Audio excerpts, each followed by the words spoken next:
Hello എല്ലാവർക്കും നമസ്കാരം. പുതിയൊരു വീഡിയോയിലേക്ക് സ്വാഗതം.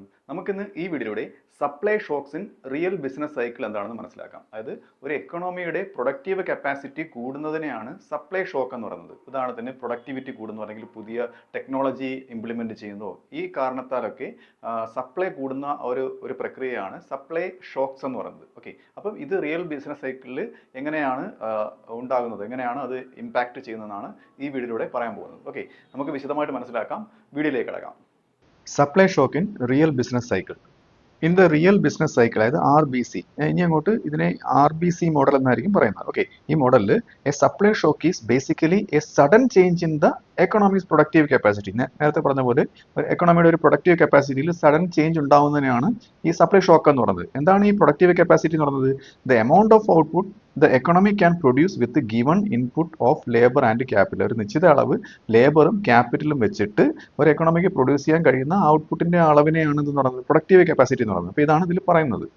What counts as A supply shock in RBC? അതായത് ഈ RBC മോഡലിൽ എന്താണ് ഈ സപ്ലൈ ഷോക്ക് ഉണ്ടാക്കുന്നത്, അതിന് പ്രധാനപ്പെട്ട കാരണം എന്താണ്? അപ്പം in RBC theory the main type is A technology shock. ഒരു ടെക്നോളജി ഷോക്കാണ് മെയിൻ ആയിട്ട് ഈ സപ്ലൈ ഷോക്ക് ഉണ്ടാവുന്ന കാരണം, ടെക്നോളജിക്കൽ ആയിട്ടുള്ള ഇംപ്രൂവ്മെന്റ്. അപ്പോൾ ഈ ടെക്നോളജി ഷോക്ക് എന്ന് പറയുന്നത് ഇതാണ് A change in the productivity parameter AT എന്ന് പറയുന്നത് പ്രൊഡക്ടിവിറ്റി പാരാമീറ്ററാണ് ഇക്വേഷന് വരുന്നത്. ഓക്കെ, ഇക്വേഷന് വരുന്ന AT കുറിച്ചാണ് ഈ പറയുന്നത്. അപ്പോൾ ഇതിലുണ്ടാവുന്ന ഈ AT എന്ന പ്രൊഡക്ടിവിറ്റി പാരാമീറ്ററിൽ ഉണ്ടാകുന്ന ചേഞ്ച് ആണ് ഈ ടെക്നോളജി ഷോക്ക് എന്ന് പറയുന്നത്. അതായത് ഇൻ ദ പ്രൊഡക്ഷൻ ഫംഗ്ഷൻ ആണ് ഈ കാണിക്കുന്നത്.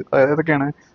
YT is equal to ATF of KTLT. അതായത് കെയും എല്ലും ക്യാപിറ്റൽ ലേബറാണ്. ഓക്കെ, അതായത് ക്യാപിറ്റലിലെ ലേബറിന്റെയും ലേബർ ഉപയോഗിച്ച് ഒരു ടെക്നോളജി ഉപയോഗിക്കുമ്പോഴത്തേക്ക് അതിലുണ്ടാകുന്ന അതിന്റെ ഒരു പ്രവർത്തന ഫലമായിട്ടാണ് എന്തുണ്ടാകുന്നത്? ഔട്ട്പുട്ട് ഉണ്ടാകുന്നത്. അത് കൂടിയാൽ ഔട്ട്പുട്ട് കൂടും, അത് കുറഞ്ഞാൽ ഔട്ട്പുട്ട് കുറയും. അതാണ് ഈ പ്രൊഡക്ഷൻ ഫംഗ്ഷനിൽ പറയുന്നത്.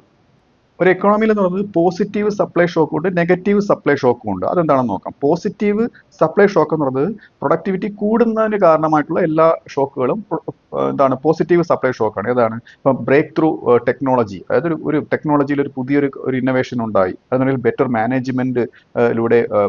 ഇതിലൂടെയൊക്കെ പ്രൊഡക്ടിവിറ്റി കൂടും.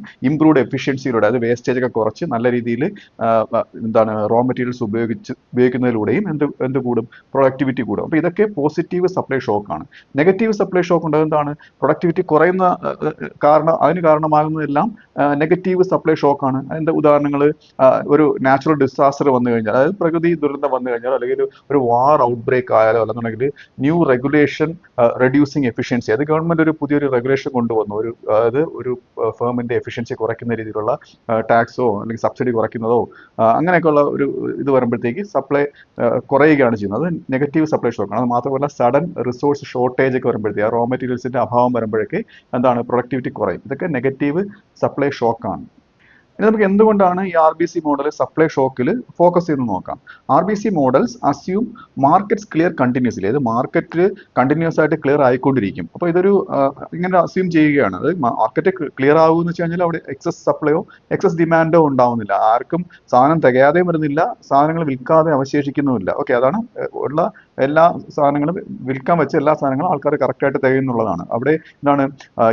ഇൻവോളണ്ടറി അൺഎംപ്ലോയ്മെന്റ് ഇല്ല, അതായത് ആൾക്കാർ മനഃപൂർവ്വം ജോലി ചെയ്യാൻ വില്ലിങ് ആയിട്ടും, അതായത് അവർ കേപ്പബിൾ ആയിട്ടും ജോലി ചെയ്യാതിരിക്കുന്നില്ല. അതാണ് ഇൻവോളണ്ടറി അൺഎംപ്ലോയ്മെന്റ് എന്ന് പറയുന്നത്. പിന്നെ സ്റ്റിക്കി പ്രൈസസ് അല്ല, അതായത് വേരി ചെയ്യുന്ന പ്രൈസാണ്. അതായത് പ്രൈസിന് ഏറ്റക്കുറച്ചിലുണ്ടാകും, കൂടിയും കുറഞ്ഞു നിൽക്കും. അപ്പോൾ ഈ കാരണങ്ങളാലൊക്കെ മാർക്കറ്റ് കണ്ടിന്യൂസ് ആയിട്ട് ക്ലിയർ ആയിക്കൊണ്ട് നിൽക്കും. ഓക്കെ, ഈ ഒരു അസംഷൻ ഇവിടെ ഉണ്ട്. So business cycle arise from real shocks that change output possibilities. അതായത് ബിസിനസ് സൈക്കിൾ ഉണ്ടാകുന്നത് റിയൽ ഷോക്കിൽ നിന്നാണ്, മണി ഷോക്കിൽ നിന്നല്ല. അതായത് റിയൽ ഷോക്ക് വെച്ചാൽ ടെക്നോളജിക്കൽ ചേഞ്ച്, അങ്ങനെയുള്ള റിയൽ ഷോക്കിൽ നിന്നാണ് ബിസിനസ് സൈക്കിൾ ഉണ്ടാകുന്നത്. അതായത് പണത്തിന്റെ മണി സപ്ലൈയുടെ ഏറ്റക്കുറച്ചിൽ കൊണ്ടല്ല, ഈ കാരണം കൊണ്ടും. പിന്നെ അവസാനത്തെ കാരണം ഡിമാൻഡ് ഷോക്സ് എന്നൊരു സാധനമുണ്ട്. ഡിമാൻഡ് ഷോക്ക് എന്ന് വെച്ചാൽ ആൾക്കാരുടെ കയ്യിൽ പിന്നെ ആൾക്കാരുടെ ഒരു ഉൽപ്പന്നത്തോടുള്ള ആറ്റിറ്റ്യൂഡ്, കൂടുതൽ മേടിക്കാൻ ശ്രമിക്കുമ്പോഴത്തേക്ക് ഒരു ഡിമാൻഡ് വർദ്ധിക്കുമ്പോൾ ഉണ്ടാകുന്ന ആ ഒരു മാറ്റമാണ് ഡിമാൻഡ് ഷോക്ക് എന്ന് പറയുന്നത്. അപ്പോൾ ലൈക്ക് ചേഞ്ചസ് ഇൻ സ്പെൻഡിങ്, ആൾക്കാരുടെ സ്പെൻഡിങ് ഹാബിറ്റ് കൂടുമ്പോഴത്തേക്ക് ഡിമാൻഡ് ഷോക്ക് ഉണ്ടാവും. അപ്പോൾ ഇതെന്ന് പറയുന്നത് എന്തിന് കാരണമാകുന്നില്ല? Don't cause long lasting deviation from potential output. അത് പൊട്ടൻഷ്യൽ ഔട്ട്പുട്ടിന് ഒരു ലോങ് ലാസ്റ്റിംഗ് ആയിട്ടുള്ള ഒരു ഡീവിയേഷന് കാരണമാകുന്നില്ല. എന്ത് മാത്രമാണ് ഇത് റിയൽ ഷോക്ക് മാത്രമാണ് ഈ ഔട്ട്പുട്ടിന് കാരണമാകുന്നത്. Okay, in RBC the economy is always at its natural output. അതായത് ഡിമാൻഡ് ഷോക്ക് ഒന്നും ഇതിനെ ബാധിക്കുന്നില്ല. ഓക്കെ, അതായത് എപ്പോഴും എക്കണോമി ഒരു നാച്ചുറൽ ഔട്ട്പുട്ടിൽ തന്നെ ആയിരിക്കും. അപ്പൊ ഇതുകൊണ്ടാണ് ഇപ്പൊ നാച്ചുറൽ ഔട്ട്പുട്ടിൽ ആയിരിക്കുമ്പോഴാണ് അവിടെ ഏതിന് പ്രാധാന്യം വരുന്നത്, ഈ റിയൽ ഷോക്കിന് പ്രാധാന്യം വരുന്നത്. അതുകൊണ്ട് ഇങ്ങനെയൊക്കെയുള്ള ഒരു അസംഷൻ ഉള്ളത് കൊണ്ടാണ് ഈ RBC എന്തിന് ഫോക്കസ് ചെയ്യുന്നത്, സപ്ലൈ ഷോക്സിൽ ഫോക്കസ് ചെയ്യുന്നത്. ഇനി നമുക്ക് എങ്ങനെയാണ് ഒരു സപ്ലൈ ഷോക്ക് RBC ഫ്രെയിംവർക്കിൽ വർക്ക് ചെയ്ത് നോക്കാം. How A supply shock works in RBC framework. അതിൽ സ്റ്റെപ്പ് ABC ഇങ്ങനെ പല സ്റ്റെപ്പുകളായിട്ടാണ് പറയുന്നത്. അതിൽ സ്റ്റെപ്പ് A എന്ന് പറയുന്നത് ഷോക്ക് ടു പ്രൊഡക്ടിവിറ്റിയിൽ ഉണ്ടാകുന്ന ഒരു ഷോക്ക്, ഉൽപാദനക്ഷമത വർദ്ധിക്കുന്നത്. അതായത് സപ്പോസ് ഏറ്റവും ചില ടെക്നോളജിക്കൽ ചേഞ്ച് ആണ് നമ്മൾ നേരത്തെ പറഞ്ഞു. ജംപ്സ് അപ്വേർഡ്, അതായത് ടെക്നോളജിക്കൽ ആയിട്ടുള്ള ഒരു ഇന്നോവേഷൻ വരുമ്പോഴത്തേക്ക് പോസിറ്റീവ് ഷോക്ക് ഉണ്ടാകുന്നു. അപ്പോൾ firms C higher marginal product of labour, അതായത് ലേബറിന്റെ മാർജിനൽ പ്രൊഡക്റ്റ് എന്ത് ചെയ്യുന്നു, കുറച്ചുകൂടെ കൂടുതലായിട്ട് ഫേംസിന് ഫീൽ ചെയ്യുന്നു. They demand more labour. Okay, അപ്പൊ അത് ഒരു ലേബർ കൂടുതൽ പ്രൊഡക്ടിവിറ്റി, അദ്ദേഹത്തിന് മാർജിനൽ പ്രൊഡക്റ്റ് കൂടുതലാണെന്നുണ്ടെങ്കിൽ ലേബറിന്റെ ഡിമാൻഡ് അവിടെ വർദ്ധിക്കുകയാണ്. അവർ കൂടുതൽ ലേബേഴ്സിന് ഡിമാൻഡ് ചെയ്യും. Okay, workers face higher real wage. അപ്പോഴത്തേക്ക് ലേബറിന്റെ പ്രൊഡക്ടിവിറ്റി കൂടുമ്പോഴത്തേക്ക് അവർക്ക് കൂടുതൽ വേജ് കൊടുക്കണം. Okay, they supply more labour. അപ്പോഴത്തേക്ക് അവരെന്ത് ചെയ്യും, കൂടുതൽ ലേബേഴ്സിന് സപ്ലൈ ചെയ്യും. അപ്പോൾ ഇങ്ങനെ ഉണ്ടാകുന്ന ഈ ഒരു പ്രോസസ്സിനെയാണ് ഇന്റർ ടെമ്പറൽ സബ്സ്റ്റിറ്റ്യൂഷൻ എന്ന് പറയുന്നത്. അപ്പോൾ അതായത് ഇന്റർ ടെമ്പറൽ സബ്സ്റ്റിറ്റ്യൂഷൻ എന്ന് പറഞ്ഞാൽ ഇപ്പം വേജസ് കൂടുതലായിരിക്കുമ്പോഴത്തേക്ക് കൂടുതൽ ആൾക്കാർ ജോലി ചെയ്യാൻ സന്നദ്ധരാവുകയും അവർ ലെഷർ ടൈം എടുക്കുന്നത്, അതായത് ജോലി ചെയ്യാതിരിക്കുന്നത് പിന്നത്തെ ഒരു സമയത്തേക്ക് നീട്ടിവെക്കുകയും ചെയ്യുന്നതിനെയാണ് ഇന്റർ ടെമ്പറൽ സബ്സ്റ്റിറ്റ്യൂഷൻ എന്ന് പറയുന്നത്. അടുത്ത സ്റ്റെപ്പ് B എന്ന് പറയുന്നത് എക്കണോമിയിൽ ഉണ്ടാകുന്ന എഫക്ട്സ് ആണ്. Effects on the economy.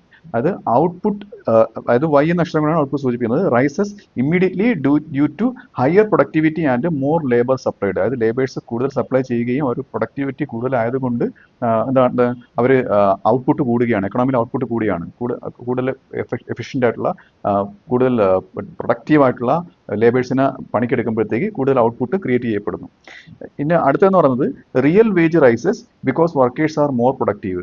അത് മാത്രമല്ല റിയൽ വേജ് കൂടുന്നു, അത് വർക്കേഴ്സ് കൂടുതൽ പ്രൊഡക്റ്റീവ് ആണ്, നല്ല കപ്പാസിറ്റി ഉള്ള പ്രൊഡക്റ്റേഴ്സ് ആണ്, അവർക്ക് കൂടുതൽ വേജ് കൊടുത്തേ പറ്റൂ. ഇങ്ങനൊരു കാര്യം സംഭവിക്കുന്നുണ്ട്. അതോടൊപ്പം തന്നെ real interest rate may rice. Real interest rate വർദ്ധിക്കുന്നു. എന്തുകൊണ്ടാണ്? As more investment is profitable. അതായത് ഇൻവെസ്റ്റ്മെന്റ് പ്രോഫിറ്റബിൾ ആകുമ്പോഴത്തേക്ക് കൂടുതൽ ലോണിന് ഡിമാൻഡ് വരും. അപ്പോഴത്തേക്ക് ഓട്ടോമാറ്റിക്കായിട്ട് എന്ത് ചെയ്യും, ഇൻട്രസ്റ്റ് റേറ്റ് കൂടും.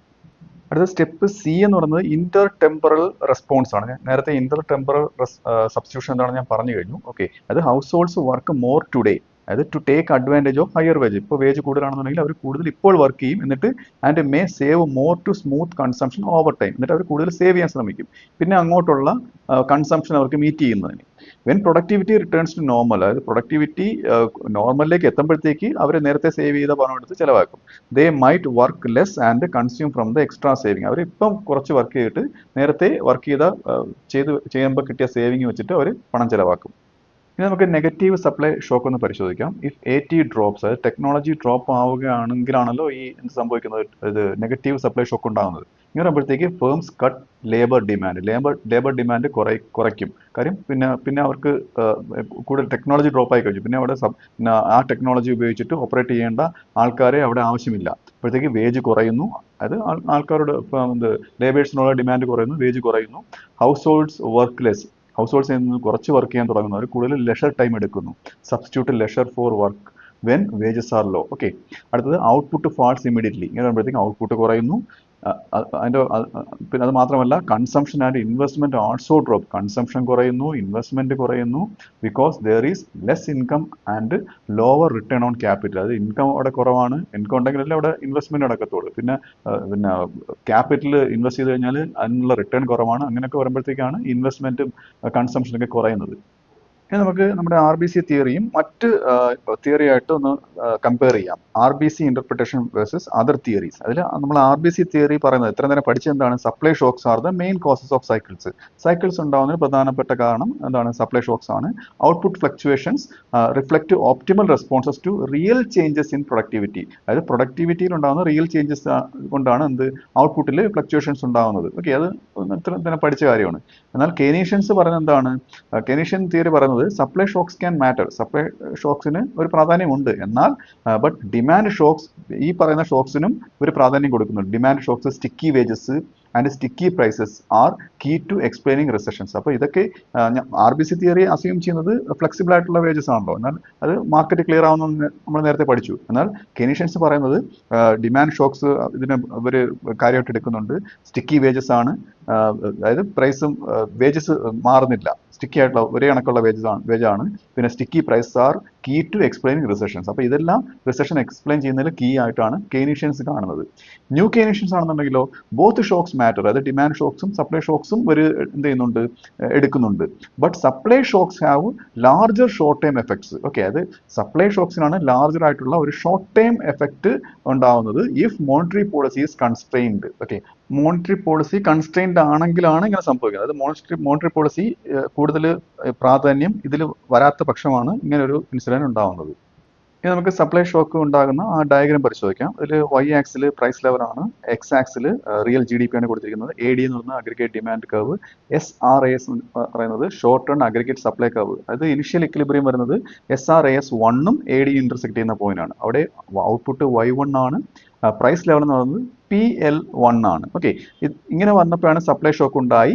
SRAS 1ൽ നിന്ന് SRAS 2ലേക്ക് എന്ത് ചെയ്തത്, സപ്ലൈ കൂടിയത്. ഇങ്ങനെ സപ്ലൈ, അത് അഗ്രിഗേറ്റ് സപ്ലൈ ആണ്, ഒരു രാജ്യത്തിന്റെ സപ്ലൈ ആണെന്ന് നോക്കണം. അപ്പോൾ ഇങ്ങനെ റൈറ്റ് സൈഡിലോട്ട് ഇങ്ങനെ ഷിഫ്റ്റ് ചെയ്യുമ്പോഴത്തേക്ക് അവിടെ കൂടുതൽ സപ്ലൈ വരുമ്പോഴത്തേക്ക് എന്താണ്, ജനറൽ പ്രൈസ് ലെവൽ അവിടെ കുറയുകയാണ് ചെയ്യുന്നത്. അവിടെ കുറയുകയും അവർ എക്കണോമിയുടെ ഔട്ട്പുട്ട് കൂടുകയും ചെയ്യുന്നതായിട്ട് കാണാം. Y1ൽ നിന്ന് Y2 ആയിട്ട് കൂടിയതും നമുക്ക് ഈ ഡയഗ്രത്തിൽ നിന്ന് മനസ്സിലാക്കാം.